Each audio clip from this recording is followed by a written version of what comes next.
여러분, 오늘도 만나서 반가워요. 오늘은 씨름장사 동이라는 책을 가지고 왔어요. 씨름을 잘하는 동이의 이야기예요. 오늘의 이야기를 잘 들어보세요. 시골 장터 한마당에 요란한 풍물 소리가 울려 퍼져요. 징징징 징징징 개갱개갱갱 개개갱 둥두둥둥. 장에 나온 사람들이 하나둘씩 은겨운 풍물가락에 어깨춤을 추며 따라가요. 징징징 개갱개갱갱 개개갱 개갱 삐리삐리 삐리리 덩기덩기덩덕쿵 둥둥둥둥둥둥.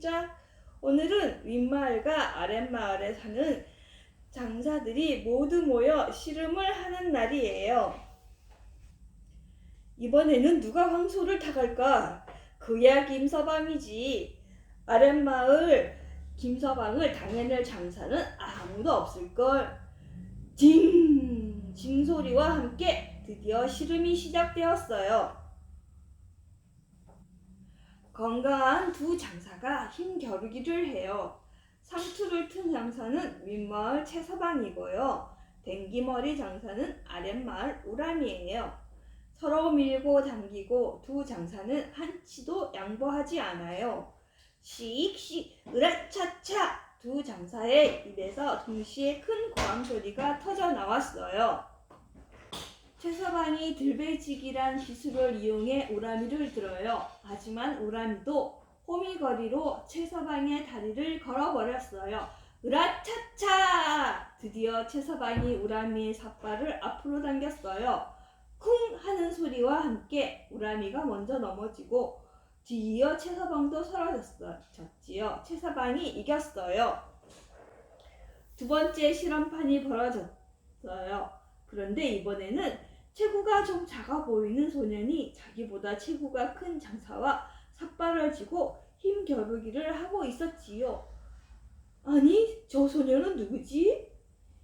옛마을에 홀어머니를 모시고 사는 효자동이야. 동이는 어른과 비교해 체구는 작았지만 꾀가 많고 씨름 기술도 많이 알고 있었어요. 그런데 경기가 시작되자마자 몸집이 작은 동이가 상대방을 오금 당기기로 넘어뜨렸어요. 사람들의 두 눈이 토끼처럼 동그랗게 커졌지요. 우와, 소년 장사가 탄생했군 그래. 누가 아니래. 저 덩치가 나무처럼 쓰러지다니 말이야. 동이는 그 이후에도 3명의 건장한 장사들을 모래판에 차례로 넘어뜨렸어요. 그리고 마침내 씨름판엔 동이와 작년에 황소를 타갔던 김서방만이 남게 되었지요. 소년 장사, 이번에도 멋지게 넘기라고. 김서방, 어린애라고 봐주지 말게. 사람들은 두 편으로 나뉘어져 응원을 하기 시작했어요. 드디어 동이와 김서방이 삿발을 잡고 힘겨루기에 들어갔어요. 이봐, 소년장사, 내 기술은 내 힘 앞에서는 어림없을걸? 그러자 동이도 지지 않고 대답했지요. 우리 어머니께서 길고 짧은 건 대봐야 한다고 하셨어요. 동이와 김서방의 몸에서 땀이 비오듯 쏟아졌지요. 으라차차! 김서방이 먼저 동이를 번쩍 들어 올렸어요. 동이는 김서방의 발을 딛고 중심을 잡았지요. 소년장사 이겨라! 김서방 뭐해? 어서 넘기라고! 하지만 동이를 들어 올려 못 바퀴 돌던 김서방은 그만 힘이 빠져 동이를 내려놓고 말았지요. 소년장사 제법인걸. 내 들배지기를 피하다니 말이야. 김서방이 다시 동이를 밀어붙였어요. 동이도 지지 않고 김서방의 가슴으로 파고들었지요. 이야! 동이는 김서방이 힘으로 밀어붙이는 틈을 이용해서 정면 뒤집기로 김서방을 모래밭에 거꾸로 때렸어요. 저럴 수가! 저 큰 등치를 뒤로 넘겨버리다니! 사람들은 입을 다물지 못하고 탄성만 지를 뿐이었지요. 와, 윗마을에 소년장사가 탄생했다. 소년장사 만세.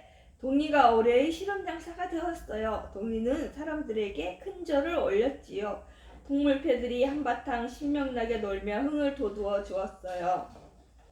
동이는 황소를 타고 장터를 빠져나와 집으로 향했어요. 마을 사람들과 풍물패들이 뒤따랐지요. 징징징 징징징 깨갱깨갱갱 깨깨갱 덩기덩기덩 덕쿵. 아이들이 뛰어가는 저만치 동이의 집이 보였어요. 동이의 마음도 아이들처럼 집을 향해 뛰어가고 있었지요. 씨름장사 동이의 이야기를 들어봤어요. 어땠어요? 씨름은 우리나라 전통 옛날부터 하던 전통 놀이였어요. 씨름은 주로 언제 하냐면 과거에부터 매일매일 하는 게 아니라 할 때가 있어요. 언제? 봄에 하는 거예요. 우리가 우리나라에 절기가 있듯이 자,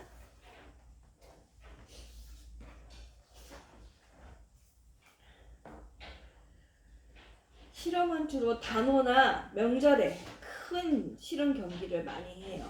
그때는 많은 사람들이 모여서 단체로 실험 경기를 많이 하는데 단오는 주로 5월 달에 단오가 있어요. 단오는 우리나라의 24절기 중에 하나예요. 우리나라의 24절기를 알아보겠습니다. 우리나라의 24절기는 봄에는 입춘이라고 해서 봄이 시작되는 거고요.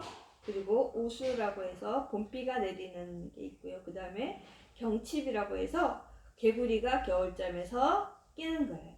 그 다음에 충분이라고 해서 밤낮의 길이가 같은 절기입니다.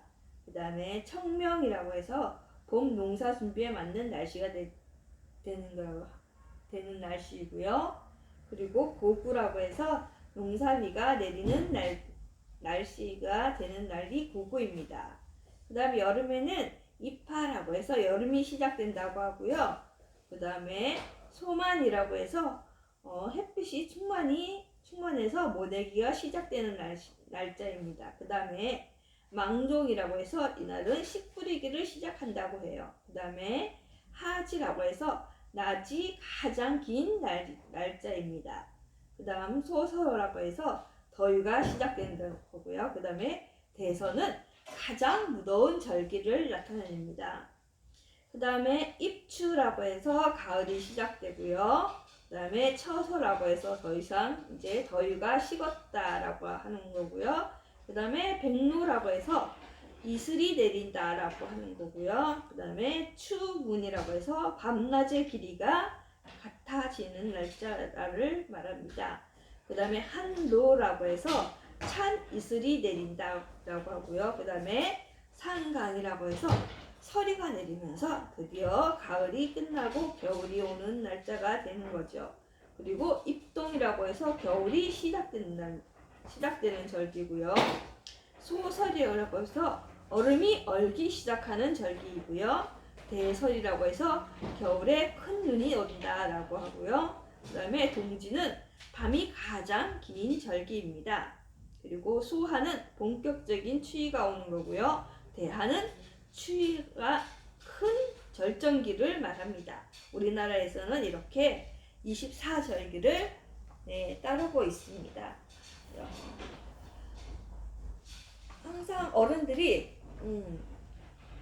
이 절기를 따르고 있는 게 이게 모내기에 농사 짓는데 사용되는 절기입니다. 여러분들도 한번 인터넷에서 검색하거나 한번 알아보시기 바랍니다. 자, 오늘은 어떤 걸 하냐면 이렇게 가나다라에